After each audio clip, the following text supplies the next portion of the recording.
Muy buenas a todos y sean bienvenidos a este vídeo. El día de hoy nos trae aquí tratar sobre el siguiente tema: la memoria. A lo largo del vídeo vamos a desarrollar los siguientes 4 puntos: la organización de la memoria, el direccionamiento de la memoria principal semiconductora y las memorias externas. Sin más, empezamos con el primer tema. En resumidas cuentas, la jerarquía de la memoria es esencial en el diseño de las computadoras para equilibrar tanto capacidad como velocidad y costo de bit, combinando diferentes tipos de memoria. Cada una tiene características específicas. La jerarquía de la memoria se organiza en registros, los cuales poseen la mayor velocidad y se encuentran dentro del procesador. Luego pasamos a la caché, ya sea L1, L2 u otras, la cual actúa como intermediaria entre los registros y la memoria principal o RAM, la cual posee mayor capacidad pero menor velocidad que la caché. Por último, tenemos la memoria externa, que son, por ejemplo, disks. Poseen muy alta capacidad, pero también se ve reflejada la baja velocidad. Después pasamos a la relación jerárquica, la cual nos dice que a mayor velocidad habrá mayor costo por bit, pero menor capacidad. Luego nos explica que a mayor capacidad habrá menor velocidad y, por lo tanto, menor costo por bit. Después resumido, que serían las tres restricciones claves del diseño de la memoria, las cuales son: capacidad, que se refiere a cuánto puede almacenar el equipo; la rapidez, que se refiere a qué tan rápido puede responder el procesador; y por último, el costo por bit, que nos dice cuánto cuesta fabricar la memoria. Estas características son inversionales entre sí. Luego pasamos a lo que vendría siendo la solución a la jerarquía de las memorias. Para resolver el dilema de una manera sencilla y práctica, se emplean jerarquías de memoria, de más rápidas y caras yendo hacia las más lentas y económicas. Seguimos con el principio de localidad, de los cuales nos encontramos dos. Localidad temporal, la cual nos dice que si se accede a un dato, es probable que se acceda a ese dato dentro de un tiempo cercano nuevamente. Luego tenemos la localidad espacial, que nos indica que si se accede a una dirección, es probable que se acceda de direcciones cercanas. Vamos a los niveles típicos de jerarquía, donde nos encontramos con los registros del procesador, los cuales son rápidos, pequeños y caros. La caché, que resulta ser más rápida que la RAM y es pequeña. Después nos encontramos con la memoria principal o memoria RAM, la cual posee una gran capacidad pero un tiempo de acceso medio. Después de memoria secundaria y la memoria terciaria, que tanto las dos son grandes y baratas, pero son lentas y tienen un acceso muy esporádico. Después pasamos a lo que generalmente se usa como extensión u optimización del equipo, las cuales son el almacenamiento extendido, que se encuentra entre la RAM y los discos en sistemas grandes, y después la CAP, la cual es un área de la RAM usada para almacenar datos antes de escribirlos en el disco. Después pasamos a lo que vendría siendo el uso de la caché, que es tan simple de explicar como entender. La caché reduce el tiempo de acceso del procesador. Después pasamos a la diversidad tecnológica, que tiene que ver con lo que hablamos antes sobre la sola jerarquía de la memoria, donde indica que se combinan diferentes tipos de memoria según sus características, ya sea velocidad, costo o tamaño, para optimizar y hacer rendir al máximo el equipo. Ya después pasamos a una clasificación resumida de las dos memorias, las cuales se dividen en internas, que serían los registros, la caché y la RAM. Y externas, que serían los discos como los SSDs y las cintas. Después pasamos a lo que vendrían siendo los métodos de acceso, de los cuales hay 4.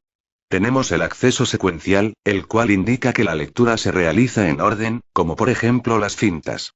Después pasamos al acceso directo, donde primero se localiza el bloque y luego se lo busca, como por ejemplo en los discos duros.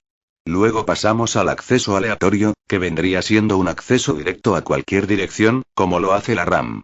Y por último tenemos el asociativo, donde se accede según el contenido y no la dirección, como podemos ver. Bien, después vamos a una explicación de la caché, la cual es una memoria rápida y pequeña. La memoria principal está dividida en bloques que almacenan copia de datos junto a etiquetas de identificación por cada bloque, y su funcionamiento se basa en que el procesador consulta primero a la caché. Puede tener dos posibles: hit, lo que significa que el dato está en la caché, y miss, lo que significa que el dato se busca en la memoria principal y después se guarda una copia en la caché. Si el resultado primeramente es hit, se entrega inmediatamente el dato al procesador, pero si es miss, se accede mediante buses a la memoria principal. Tiene dos tipos: la caché paralela al bus, que nos da acceso paralelo a la caché y a la memoria principal. Y por otro lado, la caché interpuesta, donde todo acceso pasa primero por la memoria caché para después pasar por la memoria principal. Ya después pasamos a los modos de correspondencia en la caché, los cuales definen cómo se asignan los bloques de memoria a la caché, y se pueden hacer mediante tres vías. Una de ellas es la directa, donde cada bloque va a una única línea. Es rápida, pero generalmente posee conflictos. Luego, otra que tenemos es la totalmente asociativa, donde cualquier bloque puede ir a cualquier línea. Generalmente suele ser flexible, pero bastante costosa. Y por último tenemos la asociativa por conjuntos, donde los bloques se distribuyen en conjuntos, generando un balance entre velocidad y flexibilidad. Sigamos con la política de escritura en la caché, que indica cómo se manejan las escrituras de datos. Estas pueden ocurrir de dos formas: es el write back, donde se escribe primero en la caché y luego en la memoria. Suele haber menos tráfico, pero genera un mayor riesgo de incoherencia.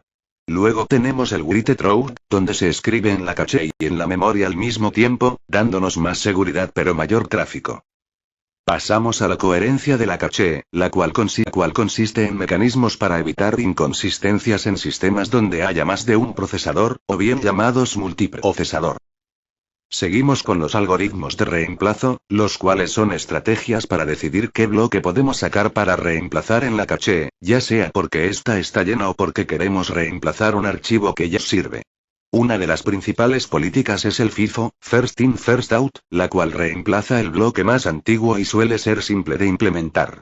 Pasamos al RU, Least Recently Used, la cual reemplaza el bloque que menos se ha usado recientemente y suele ser más eficiente para evitar reemplazar datos que podrían usarse pronto nuevamente.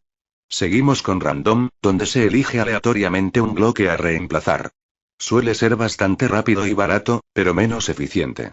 Finalizamos con el pseudo-RU, la cual es una versión aproximada del RU mencionado anteriormente y se usa en procesadores donde un RU real sería costoso de implementar. Después vamos a mencionar el tamaño de línea de la caché, donde un bloque guarda varias palabras. Esto significa que líneas más grandes mejoran aciertos, pero pueden traer datos que no nos sirven. Seguimos con la organización de la caché en el procesador Pentium 4, donde se integró una caché interna para resolver la lentitud de la memoria externa L1, las cuales están separadas tanto para datos como para instrucciones y poseen 8 kilobytes cada una. Suelen ser muy rápidas. Pasamos a la caché L2, la cual tiene un mayor tamaño de 256 kilobytes, es compartida para datos e instrucciones, y está integrada en el chip. Posee un prefetching, lo que significa que anticipa datos o instrucciones para reducir fallos de la caché. También podemos mencionar su pipeline profundo, el cual necesita una caché eficiente para sostener frecuencias altas. Por último, mencionaremos el backseat de bus optimizado, el cual mejora el intercambio entre el procesador y la caché L2. Ahora vamos a la organización en el PowerQ, otro procesador. Acá vamos a encontrar algunos cambios, como por ejemplo, la L1 separada de 32 kilobytes tanto para instrucciones como para datos, las cuales son más grandes que en el Pentium 4. Luego tenemos la caché L2 incorporada en modelos posteriores, a veces integrada en exteriores, a veces integrada en el chip externa. Luego tenemos la política de escritura, que principalmente suele ser write through para mejorar coherencia en procesadores. Seguimos con el acceso no bloqueante, el cual permite seguir ejecutando instrucciones sin importar si la caché comete un fallo. Y por último, vamos al pipeline, el cual es más corto que en el Pentium 4, priorizando eficiencia sobre velocidad. Ahora vamos a hablar sobre los fallos de la caché. Generalmente, cuando un dato no se encuentra en la caché, el procesador lo busca en niveles de memoria más lentos. Existen tres tipos de fallos de caché que podrían afectar al rendimiento del equipo. Uno de ellos es el fallo de primer acceso, el cual es el más común, donde se accede a un dato por primera vez, lo que significa que no estaba cargado anteriormente. Después vamos al fallo de capacidad, donde la caché no alcanza para todo lo que el programa necesita. Y por último, vamos al fallo de conflicto, donde dos datos con el mismo espacio en la caché, aunque haya lugares libres. Generalmente se aplican técnicas para reducir el impacto de los fallos en el rendimiento del equipo. Una de ellas es la política de reemplazo de bloques, donde se eligen datos viejos o poco usados para reemplazar, usando el RU o similares. Después tenemos los buffers de escritura, los cuales permiten seguir trabajando mientras los datos se escriben en memoria. Y por último, vamos con las técnicas de prefetching, donde se cargan datos o instrucciones anticipadamente, basándose en patrones de uso anteriores. Luego, en el manejo de fallos de la caché, podemos mencionar que generan caches no bloqueantes, donde el procesador ejecuta otras instrucciones a pesar de que haya un fallo. Esto es importante en arquitecturas superescalares para evitar tiempos muertos ejecutando varias instrucciones a la vez. Luego pasamos a la medida de eficiencia de la caché, donde tenemos dos tasas. Una es la tasa de aciertos, o hit rate, el cual es el porcentaje de veces que el dato buscado ya estaba en la caché. Después tenemos la tasa de fallos, o miss rate, el cual es el complemento de la tasa de aciertos, donde un fallo implica que el procesador debe buscar el dato en la memoria principal, lo cual suele ser más lento. Además, dependiendo de los tiempos de acceso a la caché y a la memoria principal, y de las dos tasas mencionadas anteriormente, mejora el rendimiento del equipo con alta tasa de aciertos y caché más rápida, basándose en el promedio entre la tasa de aciertos y la tasa de fallos. La caché suele ser bastante importante en los procesadores, ya que los procesadores modernos Pentium o PowerPC dependen fuertemente de la caché para mantener su alto rendimiento. Si la caché es lenta o tiene mala tasa de aciertos, el procesador pasa mucho tiempo esperando datos, lo que baja el rendimiento general del equipo.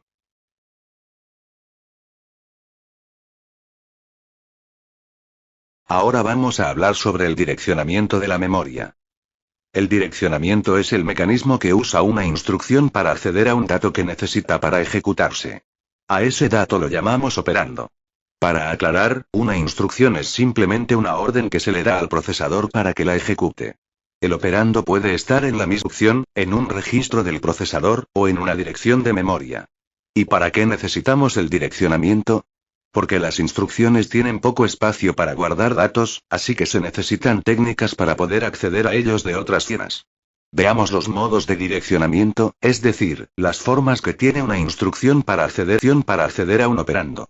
El modo inmediato es cuando el operando está dentro de la misma instrucción. Es muy rápido y no necesita acceder a memoria. El modo directo es cuando la instrucción ya trae la dirección de memoria donde está el operando. Solo se necesita una lectura de memoria. El modo indirecto es cuando la dirección que viene en la instrucción apunta a otra dirección donde está el operando. En este caso, se necesitan dos accesos a memoria. El modo por registro es cuando el dato está en un registro del procesador. Es muy rápido, porque no se accede a memoria, aunque está limitado por la cantidad de registros disponibles. El modo indirecto con registro es parecido al indirecto, pero en lugar de usar una dirección de memoria, se usa un registro que contiene la dirección del dato. El modo con desplazamiento combina un registro con un número fijo para calcular la dirección del operando. También existe el modo de pila, que no detallamos mucho, pero se basa en una estructura llamada LIFO, que significa último en salir. Ahora vamos a ver los modos de direccionamiento en dos procesadores que ya mencionamos, el Pentium 4 y el PowerPC. El Pentium 4 utiliza 9 modos de direccionamiento. Inmediato. En registro. Por desplazamiento. Base. Base con desplazamiento. Índice escalado con desplazamiento. Base más índice más desplazamiento. Base más índice escalado más desplazamiento.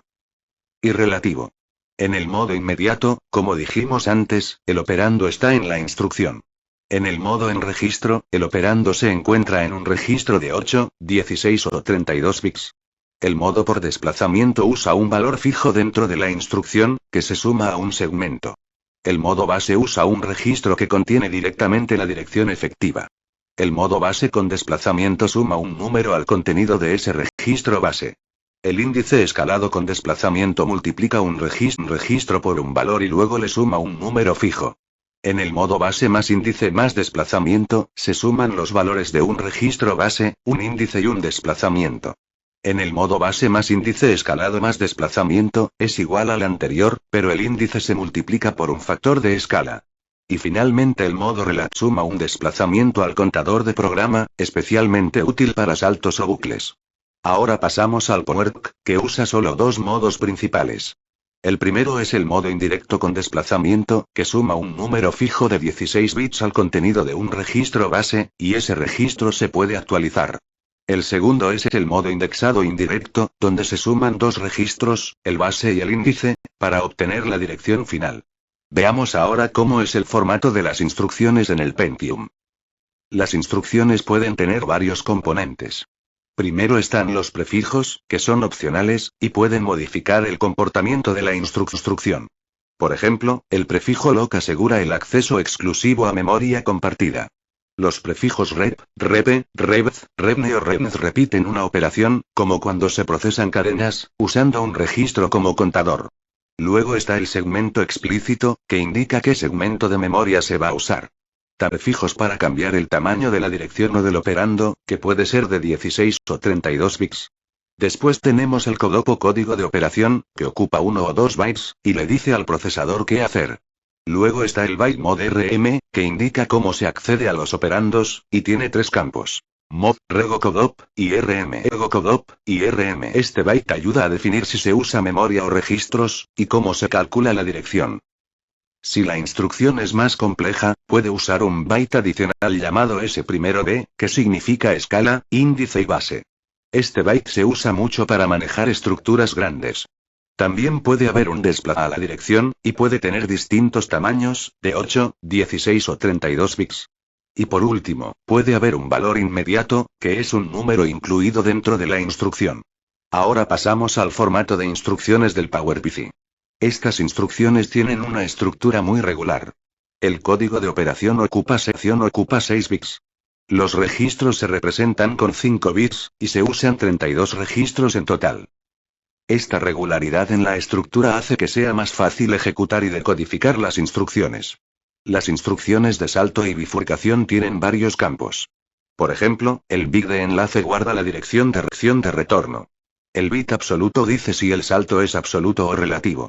El campo CR se refiere al registro de condición, y el campo de opciones define cuándo se debe hacer el salto, dependiendo de ciertas condiciones. Las instrucciones aritméticas y lógicas pueden incluir un bit que indica si el resultado debe afectar al registro de condición. Esto es útil para decisiones o predicciones de salto. Las instrucciones en coma flotante pueden usar hasta 3 registros de origen, lo que mejora el rendimiento al realizar. En este segmento, exploraremos una parte fundamental de la arquitectura de las computadoras modernas, la memoria principal semiconductora y sus evoluciones tecnológicas más relevantes. Memoria principal semiconductora. Comenzamos con un vistazo a los orígenes. Antiguamente, la memoria de las computadoras se basaba en núcleos magnéticos. Hoy en día, ha sido reemplazada por chips semiconductores, que permiten acceso aleatorio y un almacenamiento más compacto y rápido. Las celdas de memoria, unidades mínimas de almacenamiento, se organizan en matrices y se accede a ellas mediante lógica de direccionamiento. Existen distintos tipos de RAM. RAM. Más barata y con mayor capacidad, pero necesita refrescarse constantemente. SRAM. Más rápida y estable, ideal para memoria caché, aunque más cara y voluminosa. También tenemos las ROM, que son memorias no volátiles utilizadas para almacenar firmware. Hay variantes como PROM, EPROM, EEPROM y cada una con diferentes capacidades de escritura y borrado. Organización de los chips. Los chips de memoria se organizan en matrices internas con señales como RAS, CAS, WIOE, que controlan las operaciones de lectura y escritura. Para escalar la memoria, los chips se agrupan en módulos, permitiendo mayor capacidad de forma eficiente. Organización avanzada de DRAM. Con el avance de los procesadores, surgió la necesidad de mejorar la DRAM tradicional. Se desarrollaron variantes como SDRAM, sincronizada con el reloj del sistema, ideal para accesos secuenciales. DDR-SDRAM, usa ambos flancos del reloj, duplicando la velocidad sin aumentar la frecuencia. Es el estándar actual. RDRAM, muy rápida, pero cara y con alto consumo. Fue superada por DDR. CRAM, integra caché en el mismo chip, útil para multimedia. Errores y corrección en la memoria. La miniaturización provoca errores más frecuentes en la DRAM.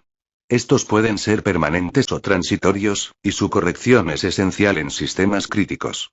Se emplean códigos como el código de Amino-Shader, que permiten detectar y corregir errores automáticamente, aunque esto incrementa ligeramente el tamaño de la memoria. Como hemos visto, la memoria principal ha evolucionado significativamente, desde simples núcleos hasta arquitecturas que equilibran velocidad, capacidad y confiabilidad. Pasamos a explicar todo lo que tienen que saber sobre las memorias externas, enfocándonos principalmente en discos magnéticos, tecnologías RAID, memoria óptica y cintas magnéticas. Empezamos con los discos magnéticos, que son uno de los métodos más comunes de almacenamiento externo. El proceso de escritura funciona mediante una bobina que genera un campo magnético y graba patrones sobre la superficie del disco. Para la lectura, antes se usaban bobinas que detectaban esos campos magnéticos, pero hoy en día se utilizan sensores magnetoresistivos, que son mucho más precisos y rápidos. En cuanto a la organización de datos, estos se almacenan en pistas y sectores. Las pistas están separadas por bandas vacías, lo que ayuda a evitar errores al leer o escribir.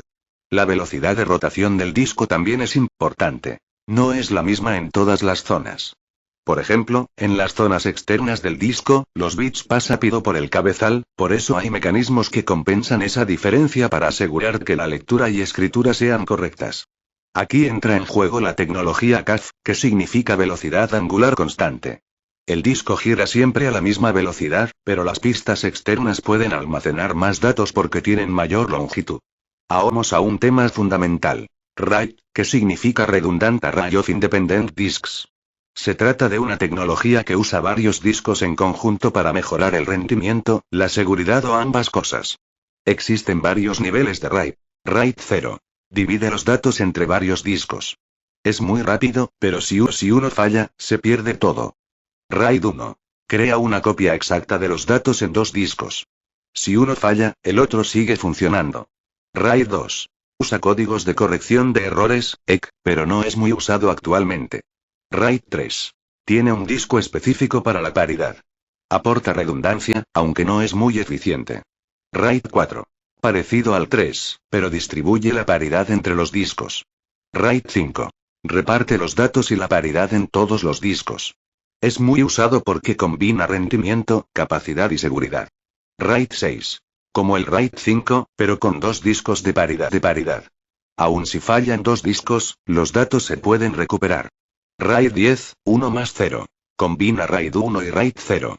Espeja los datos y los distribuye, logrando alto rendimiento y alta seguridad. Ahora pasamos a la memoria óptica, como los CD y DVD. Un CD-ROM solo permite lectura a dos en hoyos microscópicos sobre una capa de resina. Los CDR y CDRW permiten grabar o regrabar, pero son menos duraderos. Por otro lado, los DVD tienen mayor capacidad, hasta 17 GB, gracias al uso de un láser más preciso y la posibilidad de tener múltiples capas. Por último, hablemos de la cinta magnética, un sistema de almacenamiento secuencial. Las cintas están hechas de poliéster recubierto con material magnetizable. Se puede grabar en paralelo o en secuencia, y existe un método llamado serpentina, donde la lectura se realiza de un lado a otro.